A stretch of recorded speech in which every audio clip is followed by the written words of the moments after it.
E eis que no mar se levantou uma tempestade tão grande que o barco era coberto pelas ondas. Ele, porém, estava dormindo. E os seus discípulos, aproximando-se, o despertaram, dizendo: Senhor, salva-nos que perecemos. E ele disse-lhes: Por que temeis, homens de pouca fé? Então, levantando-se, repreendeu os ventos e o mar, e seguiu-se uma grande bonança. E aqueles homens se maravilharam, dizendo: Que homem é este, que até os ventos e o mar lhe obedecem? Curve a vossa fronte. Pai bendito, nós estamos neste lugar esta noite e viemos aqui para ouvir a tua voz. Está ouvindo ao longe, Deus também quer te falar. Então, certo, quando estamos aqui, Deus tem uma promessa para nossas vidas. E uma coisa que eu posso crer é na promessa de Deus. Deus tem promessas para nós mesmo que não creiamos. Deus tem promessa para nós mesmo que não queiramos. Deus tem promessa para nós mesmo que não estejamos motivados.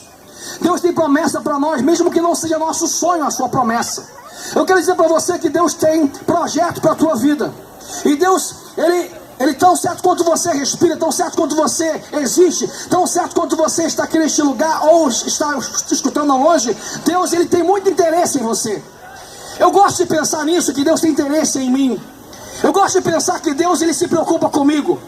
Me agrada, fala ao meu coração saber que o Senhor não está lá tão distante, né? Deus não está tão distante a ponto de não me ver ou não me perceber. Muito pelo contrário, Deus, Ele tem propostas para as nossas vidas. Ele se preocupa com cada um de nós. E esta noite eu quero ocupar o meu tempo cumprindo a missão que o Senhor tem dado a cada um de nós. Cada um de nós servos, homens e mulheres que servem ao Senhor. Porque a Bíblia fala que nós devemos compartilhar de Jesus. E se tem um tema na Bíblia que me agrada e fala... Vou falar de Jesus. Eu gosto de falar daquele que me chamou das trevas para a sua maravilhosa luz. Eu gosto de falar daquele que transformou a água em vinho. Eu gosto de falar daquele que curou o cego Bartimeu. Eu gosto de falar daquele que atraiu a atenção de um homem ama, que nos atrai. Jesus Cristo é essa pessoa. E quem é Jesus para mim? Jesus Cristo, primeiro, Ele é a resposta de Deus para a nossa vida. Jesus é a resposta de Deus para os nossos sentimentos. Jesus é a resposta de Deus para a nossa casa. Jesus é a resposta de Deus para os nossos sonhos. Jesus é a resposta de Deus para as tuas tristezas. Jesus é a resposta de Deus para as tuas angústias. Jesus é a resposta de Deus para as tuas aflições. Jesus é a resposta de Deus para as tuas enfermidades. E eu quero falar com você sobre Jesus. Mas pastor, por que Jesus? Porque lá no Éden, Jesus Cristo foi prometido como a semente da mulher, que esmagaria a cabeça da serpente. E lá no Apocalipse, Jesus Cristo é aquele que se assenta no trono. Então, certo, quando você está aqui esta noite, o Senhor tem algo para a tua vida, uma resposta para você, porque Deus se preocupa contigo. Pastor, o que o Senhor tem para mim? Eu quero falar com você, escuta bem. O que Jesus Cristo tem para você? A Bíblia fala, meus amados, em Atos capítulo 10, versículo 38, desde que eu me entendo por gente, eu decorei esse versículo, porque esta palavra fala no meu coração. Primeira coisa que o Senhor Jesus tem para você, Ele tem unção de Deus para a tua vida. E o que é unção? Unção é a capacidade que Deus nos dá para vivermos uma vida melhor. Unção é a capacidade que Deus nos dá para sermos aquilo que Ele nos falou que poderíamos ser. Unção é aquilo que vem sobre nós quando Deus nos dá uma palavra, que a gente fala assim, isso nunca vai se cumprir, mas com a palavra vem a unção de Deus. E diz a Bíblia em Atos 10, 38, como Deus ungiu a Jesus de Nazaré com o Espírito Santo e com virtude, o qual andou fazendo o bem e curando a todos os oprimidos do diabo. Essa palavra me fala porque a Bíblia diz que Jesus Cristo andou fazendo o bem. O Senhor me revelou esses dias que o Senhor Jesus Cristo Ele se movia. E se a Bíblia fala que o meu Jesus, fala o meu Jesus. A hemorragia da garganta, fala o meu Jesus. Eu quero vir daqui e diga o meu Jesus. A Bíblia fala, meus amados, que o nosso Jesus é o mesmo ontem, hoje e será eternamente. E se Ele andava no passado, Ele continua andando hoje. Se Ele se movia de cidade em cidade no passado, de casa em casa no passado, de pessoa em pessoa no passado, Ele continua se movendo hoje. Ele se move em direção à nossa cidade, Ele se move em direção à nossa casa, Ele se move em direção à nossa família, Ele se move em direção ao nosso ser, Ele se move em direção à nossa ansiedade, Ele se move em direção à nossa necessidade, porque o meu Jesus continua se movendo. Se você crê, levanta a mão e fala glória a Ele. A Bíblia fala que Jesus Cristo andou E diz a Bíblia também que ele andou fazendo. Diz a Bíblia que o seu nosso Senhor faz. Diga, o meu Jesus faz. Outra tônica da palavra que eu prego, que o meu Jesus Cristo faz. Porque existem muitos deuses e falsos deuses e pseudos deuses, santos e pessoas às quais os homens adoram e prestam culto. Mas se você se prostra diante de uma imagem, a Bíblia fala que aquele que se prostra diante de uma imagem se torna igual a ele. Mas o meu Jesus Cristo não. O meu Jesus se move. Ele faz, ele realiza. Diga, Jesus faz. A Bíblia fala em Efésios 3:20, ora, aquele que é poderoso para fazer tudo e muito mais abundantemente, além daquilo que pedimos ou pensamos, segundo o poder que nós opera. Esse é o nosso Jesus, que ele faz. Mas faz aonde? Faz na nossa cidade, fala glória a Jesus. Faz na nossa casa, fala glória a Jesus. Faz na nossa família, fala glória a Jesus. E Jesus Cristo faz na tua vida. Porque alguém pode pensar assim, mas pastor, Jesus Cristo não faz nada por mim. Eu quero desafiar você hoje. Busca a face do Senhor Jesus Cristo. Ele vai se mover na tua direção. A Bíblia fala assim: na minha angústia clamei ao Senhor, e Ele se inclinou para mim e ouviu o meu clamor. O Senhor Jesus continua o mesmo. Se Ele se inclinava no passado, Ele se inclina hoje. Se Ele ouvia no passado, Ele ouve hoje. Se Ele atendia no passado, Ele atende hoje. Se Ele curava no passado, Ele cura hoje. Se Ele perdoava no passado, Ele perdoa hoje. Se Ele mudava a vida de alguém no passado, Ele continua mudando a vida hoje. Se você quer, levanta a mão e fala glória a Jesus. A Bíblia fala que Jesus Cristo andou fazendo bem. Outra tônica da palavra que eu prego. Eu posso ter essa expectativa de bem de Deus para a minha vida. Você pode ter essa expectativa de bem de Deus. O bem de Deus, a bondade do Senhor. Eu creio que verei a bondade de Deus. Porque a Bíblia fala que Jó estava vivendo os dias terríveis da sua vida. E quando alguém questionou a sua fé, ele falou: eu sei que o meu Redentor vive, e que por fim ele se levantará sobre a terra. E mesmo consumindo a minha carne, os meus olhos verão o Senhor. Eu posso esperar o bem de Deus. Eu posso esperar a boa vontade do Senhor. Eu posso esperar que Ele vai se mover na minha direção. A minha angústia vai existir sim, mas a Bíblia fala que o choro pode durar uma noite, mas a minha alegria vem. Porque a minha alegria vem pela manhã. Porque o meu Jesus, Ele quer me fazer bem. Aleluia! Ele quer me fazer bem. Eu alimento meu coração essa expectativa. Eu quero que você escute e entenda. O Senhor não te abandonou. Alguém diz assim: Jesus me abandonou. Jesus não abandona aqueles que o buscam. Eu quero que você escute e entenda. Ele dá o poder para te abençoar. Alguém fala assim: mas pastor, Jesus Cristo não atende a minha oração. Então eu falo para você: para de orar e começa a crer. Porque a Bíblia fala, meus irmãos, que a mulher do fluxo de sangue, e Deus tocou meu coração esses dias. Eu andei pregando isso por todos os lugares onde eu fui. A mulher do fluxo de sangue foi curada antes de Jesus falar com ela. Ela foi curada antes de Jesus Cristo enxergá-la. Ela foi curada antes de Jesus Cristo percebê-la. Porque no seu coração estava cheio de fé. Aleluia. A Bíblia não fala se Jesus Cristo queria curar aquela mulher. A Bíblia não fala se Jesus Cristo queria atendê-la. A Bíblia não fala se Jesus Cristo queria tocá-la. Mas a Bíblia fala que ela tinha fé em Jesus. Amém? Tem uma canção antiga que fala assim: toca pela fé agora em Jesus. E só 6 pedaços. Mas a Bíblia fala que aquela mulher tocou em Jesus Cristo com fé. Começa a alimentar no teu coração a expectativa. Porque Jesus Cristo, Ele quer te fazer bem. Você pode até não conseguir perceber isso, mas eu quero que você entenda que é a intenção de Jesus te abençoar. É a intenção de Jesus Cristo mudar a tua história. E esses dias o Senhor esteve bombardeando meu coração com uma palavra. Palavra essa que eu quero compartilhar com você hoje. Palavra essa que eu quero que você atente o teu ouvido, o teu coração, os teus sentimentos, para ouvir e perceber aquilo que o Senhor tem para você. Eu estou me exercitando, meus amados, para falar mais devagar e mais pausadamente, para que as pessoas possam ouvir e entender aquilo que eu estou dizendo. Mas o Senhor Jesus Cristo me fez perceber uma declaração dos homens que viviam naquela época.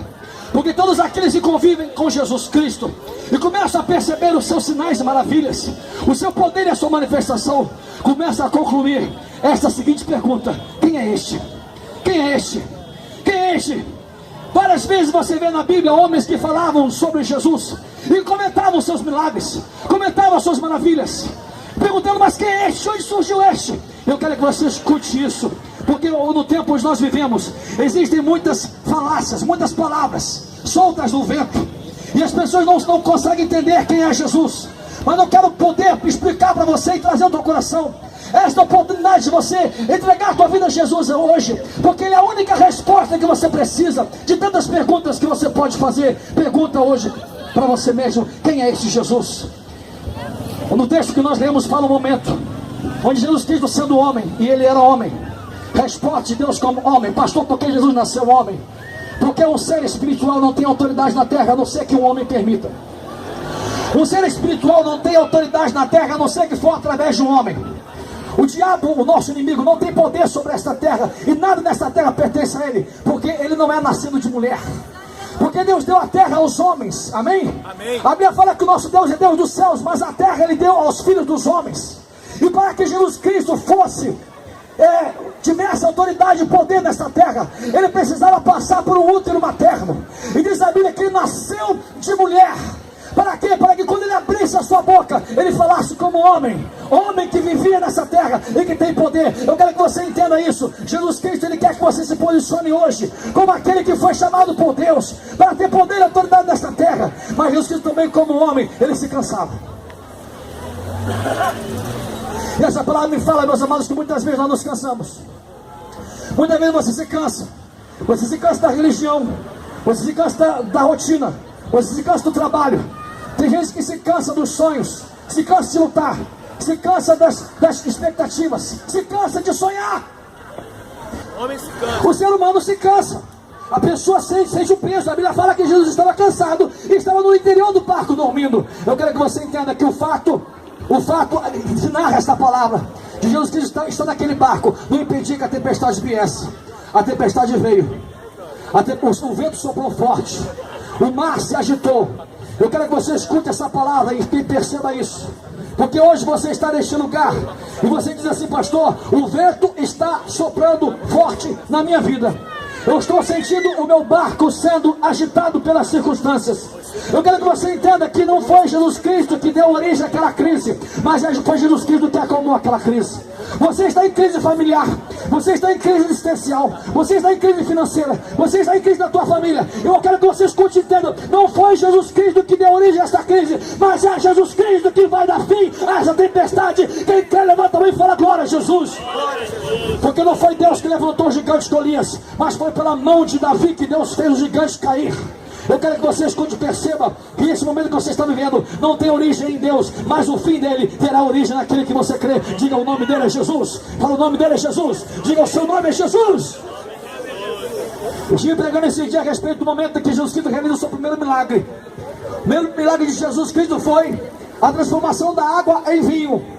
E diz a Bíblia que houve a crise. Fala comigo: crise. Crise está na moda. Falar de crise está na moda, né? A crise está na moda. Qual é a conversa da moda? É a crise. Mas eu quero que você escute, preste atenção nisso. Porque a minha Bíblia fala, meus amados, que o meu Senhor Jesus Cristo veio ordenar a seca dos filhos de Sião, que se lhes deu ornamento ou houver de crise. Tira essa roupa de crise. Tira essa roupa de falência. Tira essa roupa de falta de expectativa, de sonhos, e começa a crer em Jesus Cristo. Porque em Jesus Cristo a resposta. Porque no momento de crise, a mãe de Jesus, Maria, falou para ele: se acabou o vinho, era crise. Acabou o emprego, é crise. Acabou o dinheiro, é crise. Acabou a saúde, é crise. Acabou o casamento, é crise. Acabou a expectativa, é crise. Acabou. Quem entende isso, diga amém. Você não foi o culpado da crise. A crise que você está vendo é culpa tua. Mas eu quero que você entenda isso. Apresenta a tua crise diante do Senhor, porque Jesus Cristo está aqui neste lugar. Nele está a solução para o teu momento de crise. Aleluia. Eu creio em Jesus. Irmãos, e quando eu falo isso, eu falo de boca cheia, porque eu creio em Jesus. Quem me conhece sabe que eu sempre falo que eu sou o laboratório de tudo que o Senhor Jesus pode fazer na vida de alguém. Quando meu carro capotou em 2013, alguém disse: eu nunca mais vou dirigir. Meu carro capotou em novembro de 2013. Em fevereiro de 2014 eu estava no retiro. Dirigi 24 horas. Sabe por quê? Porque a crise não me comanda. Quem me comanda é Cristo. Alguém disse assim: ele nunca mais vai pregar. Estou pregando desde então. Ele nunca mais vai cantar, aí que eu canto mesmo. Ele não vai dançar, eu danço mesmo. Sabe por quê? Porque a minha vitória é Cristo. Fala glória a Jesus. E a tua vitória é Cristo. Diga: a minha vitória é Cristo. Eu quero que você entenda, meu amado, que mesmo naquele momento de crise, Jesus Cristo parecia estar apático dentro do barco em que os discípulos estavam sendo atormentados pelo vento e pelo mar. Diz a Bíblia, meus amados, Jesus estava dormindo. E você está falando assim: mas pastor, eu fui criado na igreja. Pastor, eu sei tudo sobre a igreja. Alguém disse hoje pela manhã: eu sabia tudo, não adiantava pregar para mim, que eu sabia tudo sobre Bíblia e sobre igreja. Eu quero que você entenda que Jesus está dormindo na tua casa, Jesus está dormindo nos teus sonhos, Jesus está dormindo no teu coração, Jesus está dormindo na tua existência. Pastor, é culpa minha, não é culpa tua. Jesus está dormindo porque a situação te envolveu, você esqueceu dele. Porque Jesus Cristo não dorme quando alguém lhe chama, Jesus não dorme quando alguém lhe aborda, Jesus Cristo não dorme quando alguém se move na direção dele. Mas pastor, por que Jesus dormiu nesse texto? Jesus dormiu porque ele era homem, porque a sua parte, o homem sempre se cansava. Mas eu posso perceber nesta noite que além de Jesus Cristo ser homem, ele também é Deus. A Bíblia fala em João capítulo 1: no princípio era o verbo estava com Deus, o verbo era Deus. Todas as coisas foram feitas por ele, sem ele nada do que foi feito se fez. O meu Jesus Cristo é Deus, e como Deus ele não dorme. O corpo dorme, mas o espírito está pronto. Fala glória a Jesus.